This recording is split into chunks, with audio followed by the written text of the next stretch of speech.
The bench is back. Of course, we are having another conversation. Of course, this is Great Big Stories. We are having yet another episode. Still back to Oregon, over 10,000 miles, and we are back on the bench, sitting down, listening, talking, substantiating, and of course, that is the best we can do. Going candid, bold, with conversations, better than what we've ever had.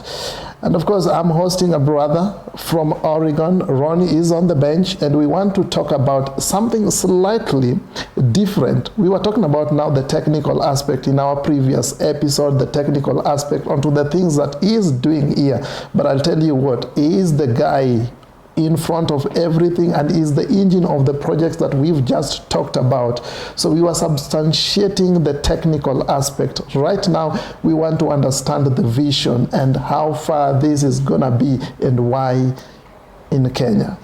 Welcome to the bench. Thank you, Sam. So I want to give you a few minutes before we even start this conversation, because the introduction I've just done, everyone is already curious. They want to know what's happening, and of course they have had it on the previous episode, but now we want to understand the vision, why all this is happening. But before we get to that conversation, I'll give you a minute or so just to introduce yourself. Well, as you said, Sam, my name's Ron Barnes. It's my last name. I'm a fish farmer. I raise fish, and many people say, is that really a thing? But I actually went to university and have a couple of degrees in fish culture, raising fish. So we've been raising fish in Oregon for over 30 years now. But about 10 years ago, Sam, a little bit more than 10 years ago, I came to Kenya as a part of a project that USAID was partnering with Kenya on a geothermal project in Nakuru. And they brought me in on the project because the project was talking about geothermal energy.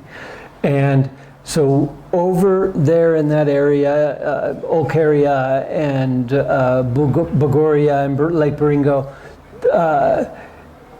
we were looking at the geothermal resources in the area, and they had tasked me with trying to come up with ways that Kenyan people could use the geothermal heat, the energy, to raise fish.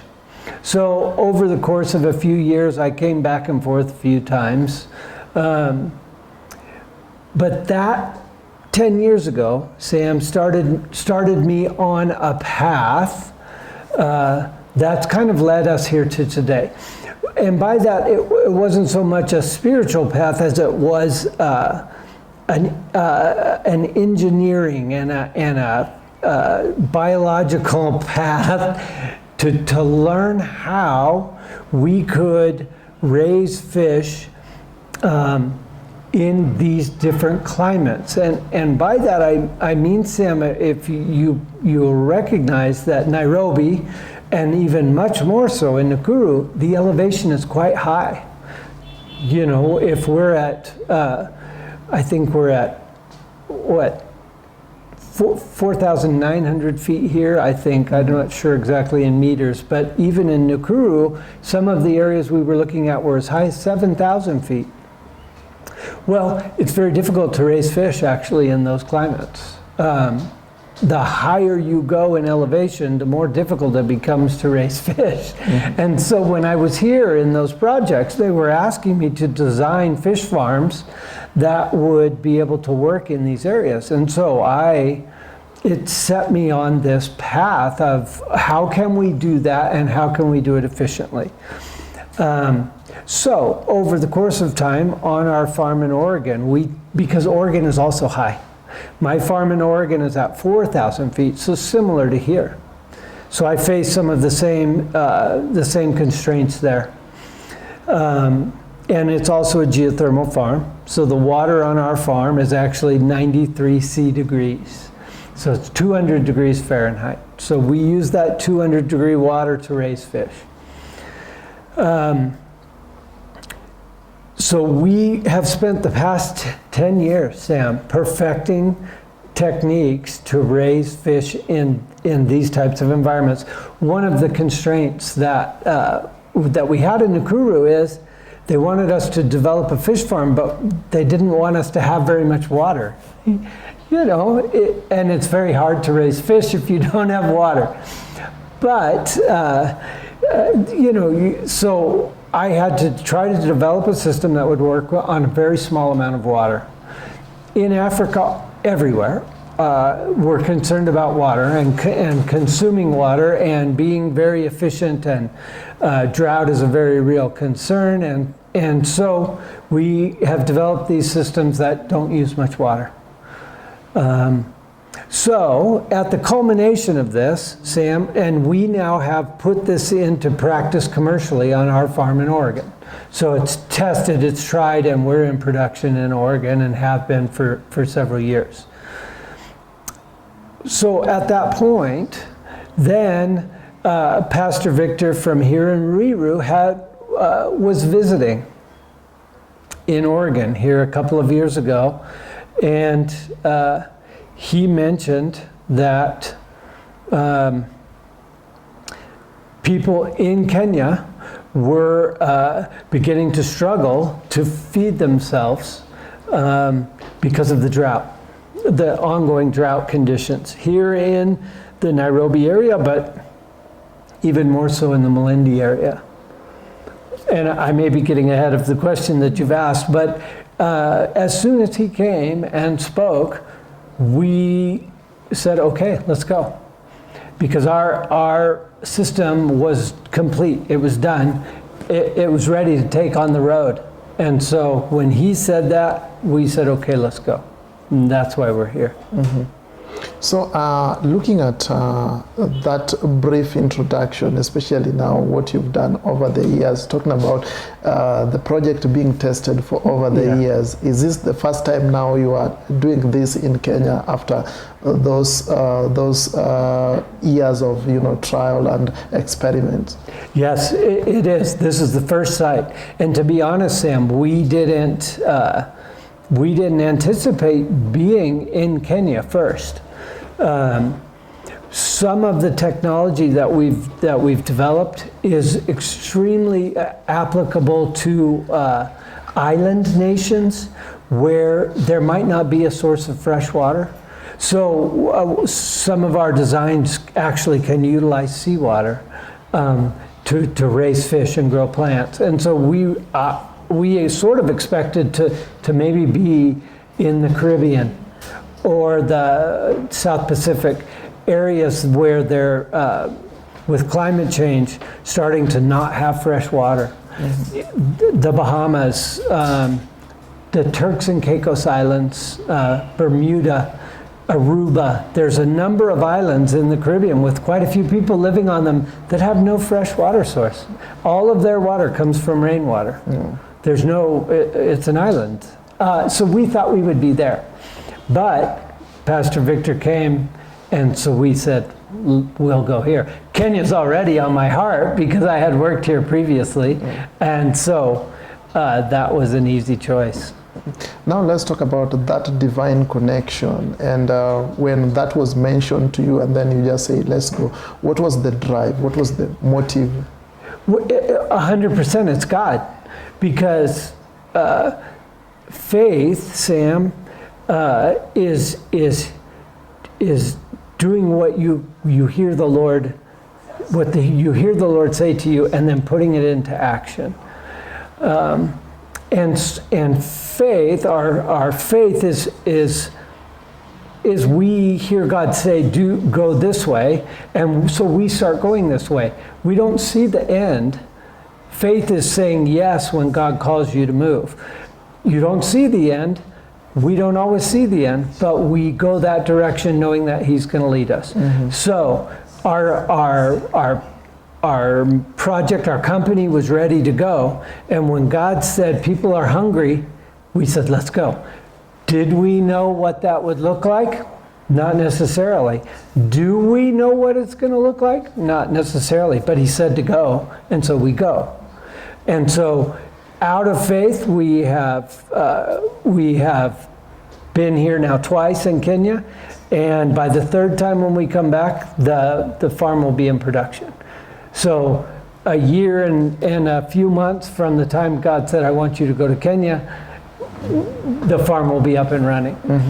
And it's super cool. It's fantastic to be able to see that come into motion. It's one of the things, Sam, that came out of the COVID pandemic is that food insecurity is very real and big all over the world. For example, during COVID and the lockdown, the Hawaiian Islands, popular state in the United States for people to vacation, they quickly discovered that the Hawaiian Islands only have 2 weeks of food on the islands because they rely on food coming from the mainland of the United States to come to the islands. Well, if they can't get food from the mainland of the United States, they run out of food. So it's that they realized that the Hawaiian Islands are very food insecure, and this happened in many other places. We feel that perhaps the Nairobi greater area is fairly food insecure because the population growth here is so large, and it's going to take a lot of food to feed all of these people. And if there's a drought, if we don't get the long rains in for 3 years in a row, it's going to cause a shortage of food. And so we hope that we can be a part of solving food insecurity in the city, because our systems can go right inside the city. Because of the way we build these farms that Daniel was explaining, it's a very small footprint, very small piece of land right in the middle of Ruiru, but we can grow a lot of food on that very small plot. So it doesn't take many acres of farmland that you would have to go way outside of the city to have. We can do it right here inside the city. So food insecurity was big. Now, you talked about, some of your, sentiment when you were talking about this. You expressed something like super cool, and that really describes how excited you are about the project. Why don't you just ride us through the vision of this project? The vision being how, Sam, of the vision of putting it in place here in Ruiru? Yeah. As I mentioned, we had been planning this. We didn't know where we were going, but we knew we would be going. So we were waiting for God to tell us where to go. So we had been putting this in motion for a while. Then when Pastor Victor came and said, people are starting to be hungry, we knew at that moment, we knew God was saying, here's where you're going first.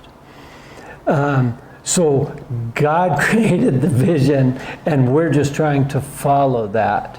We know what our ability is, and we are just trying to put that into motion here. We have a very strange skill set. We raise fish and vegetables. It's what we do. So we're going to try to put that in place here. And it's a very efficient system, Sam. We are very conservative with the amount of water that we use. And in fact, we hope to mostly harvest rainwater from our buildings to grow these fish. So we use very small amount of water. We take up no farmland space at all, because we do these we raise the plants in concrete tanks that float out in the sun. So it's a very efficient use of resources. We don't want to be a further burden on the system. You know what I mean? So we're using very small amount of water, very small amount of land, a little bit of electricity, although in many places we won't use electricity at all, grid power. In Malindi, where the site we're looking at, there's no grid power. That will all be off grid. So we can do these systems just about anywhere. That sounds really cool, and I want us to take a short commercial break on this discussion. But when we come back now, we want to now look at some of the things that have been achieved within the project. And also you mentioned, you didn't know that, you'll be in Kenya first. Right. There are some, areas that you prioritize that you might be there first. But again, being in Kenya first now, which is the next destination? And of course, that's the discussion I want us to have right about now. You talked about testing this project over the years, and you came to Kenya and you've been tasked to come up with the methodology and some ideas on how this can be done, and you did that, and you went back to Oregon, started doing that in Oregon, and the first the first country you landed to start the project is in Kenya, specifically Ruiru. But again, now you had some other areas that you wanted to prioritize because of some other aspect that you mentioned. So what is your next destination with the project? It's funny, Sam, that you say that. We want to be ready to go wherever it is that God calls. So we don't necessarily know where that is. We may work maybe we work in Africa for many years. The need is very great. We have already people who have heard of the project going in here have contacted us and are asking us to come and do project. So we have contacts in Tanzania, we have contacts in Uganda, and we've even spoken to some people in Mali. So as the word gets out, we may never go anywhere else. Because honestly, the need is for this type of thing is very high. For example, Sam, in Malindi, we all know in Malindi they grow some fantastic fruit down there, watermelons and pineapples, and some of the things they grow. It's just beautiful. But if all you eat is watermelon, you're starved to death, right?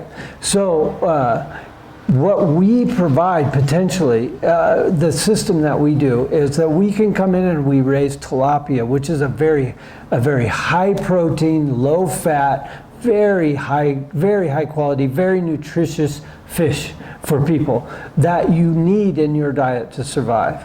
But then we also are able to grow vegetables that you also need to survive. So in Malindi, where you might think, well, there's so much nice fruit, everybody's doing great. Well, it's not the case. They need these other parts to their diet. And so there may be many areas like that where we would be able to come in and perhaps supplement an area that they're missing in their local diet.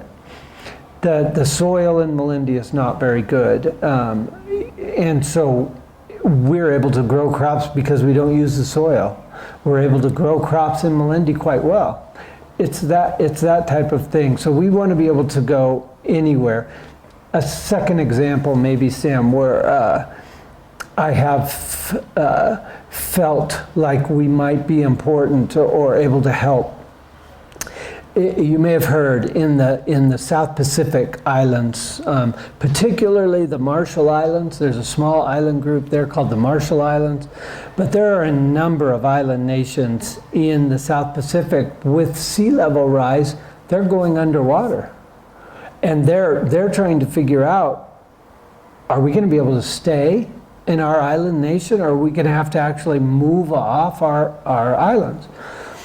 Well, people don't want to leave. People don't want to leave the islands. And so a system like we have of raising fish, we raise fish in tanks, we raise the vegetables, they're in water, but that water is separate from the seawater. It's a tank, but it's a very shallow tank, and the plants float on rafts. Well, a system like ours going into some of those island nations, maybe that gives them the population the ability to stay in the islands. Maybe they can stay 50 years longer. they're losing their traditional farming grounds because of seawater inundation. So where they used to grow taro, they can no longer grow taro because of the salt water coming from the ocean is getting into their growing areas. So they no longer can grow food. Well, we can come in and grow taro because we're not dependent on the soil. So it could be almost anywhere, Sam. It could be almost anywhere that we hope, almost anywhere that that God calls us to. But as a second way of saying it, we're real happy staying here. We could see a network of farms spread out all around the greater Nairobi area. Boy, what a great thing that would be. Okay, looking at the nature of the project that you are undertaking, especially the one that is ongoing, and some of the logistics and maybe the finances that are required, I understand that you sponsor them yourself, just for the purpose of humanity. That I provided all of the support? Like you sponsor whatever is happening by yourself?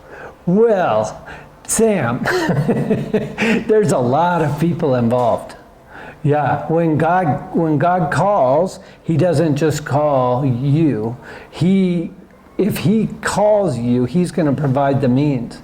And so we said to the people around us in our community, hey guys, God's calling us to Kenya. We want to go down there. We're going to start farms. And people gave.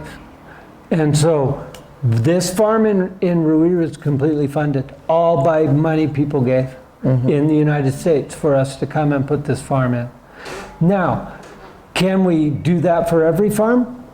I don't know. Maybe. Maybe corporations can get behind and provide funding. But God's not short of money, Sam. And if he calls us to build another farm, he's going to provide the money. It costs money to put these farms in, but then they'll be self-sustaining. And that's the key. We want to come in, build them, train people, provide jobs, and then move to the next site. Still be involved, still help, especially as oversight. Because we have a lot of experience in these things. But we can train local people wherever it is to run the system, and then we move to the next one. Yeah. Now let's take a shift a bit and talk about Christianity today. Something that we can't actually end up the show without talking about that. And I just want you from your perspective, just try to evaluate Christianity today from your own understanding.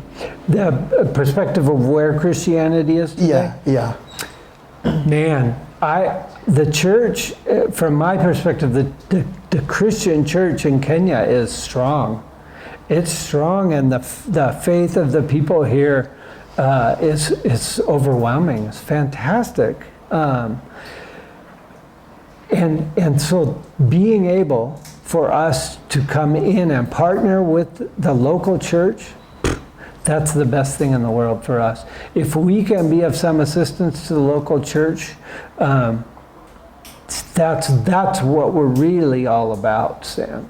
We want to introduce people to the Lord Jesus by providing food for them, but we want to do that in a way that supports the local church. So that's our whole game, is to help the church.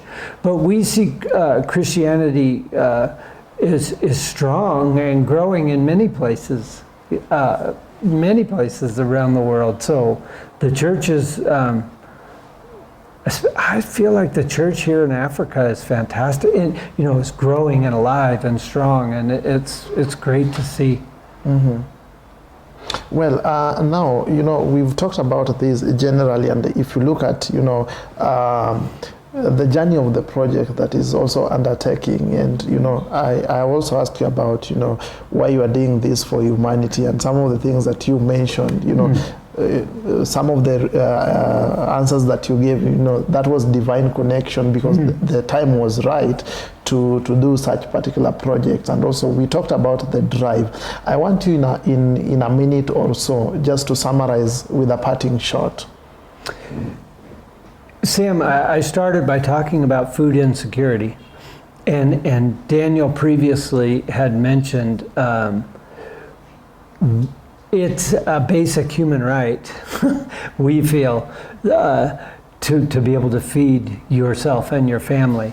And so we feel very strongly that we want to be a part of communities that are under stress because they don't have enough food. And if we can be a vehicle to come in and stabilize the food system in that particular area, man, that's what we want to do. You know, on any given day in Riru, maybe there's enough food, but as things continue to grow, what happens? Or if the drought continues to drag on, if we can be help be a stopgap for people to not have shortage, that's what we want to do. Thank you so much for sharing those wonderful insights with us. And of course, we wish you well on the project that you are undertaking. And anytime you're back, we'll always find you to sit down on the bench and just discuss with us more about the projects that you are doing. And of course, about, you know, what you are doing also for humanity and also, you know, in the ministry. We'll be glad to host you anytime you are back, and we'll find you wherever you are back so that we have that particular discussion. That's where we end up. We wrap up Front Bench tonight. Of course, we appreciate you for coming on the bench. So stay tuned, because next week we're having another episode just to talk about, you know, some of the aspect and some of the creative skills and stuff that, you know, these people are tapping onto. So I'm just trying to introduce my guest that is coming on the next episode. So stay tuned, keep tweeting at Ongara Samson 1 at In Christ TV. The hashtag is always Front Bench Live. Till next week, good night.